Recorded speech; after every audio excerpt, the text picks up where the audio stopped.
Hi guys, this video will continue the topic of the last video, explaining how JRPanel assembles membrane switches. After dealing with the circuit layer, we turn our focus to the assembly of the graphic overlay. We likewise break down the process into the following steps.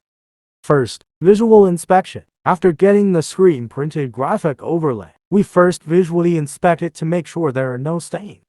Second, applying film to the window. This protective film will protect the window from damage during subsequent processes and transportation until the user takes it off by hand by themselves.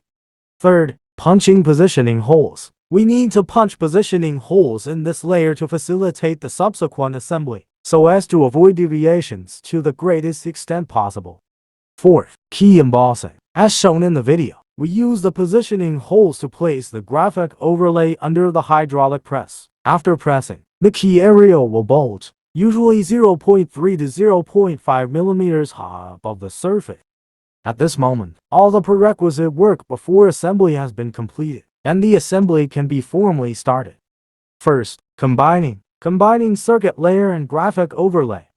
Second, shape cutting. Cutting out the desired shape by die cutting or laser cutting. Third, installing terminal housing. Install the terminal housing on the end of the cable. Fourth, removing waste and visual inspecting. After the unnecessary part is removed, the product is visually inspected to ensure that the silkscreen pattern is clear and complete. Last, functioning testing. Conductive and light-up tests will be performed on the assembled product. Then some of the products will be sampled for lifespan testing. When all the above steps are completed, the membrane switch is assembled. After proper packaging, these membrane switches are ready to be shipped to user.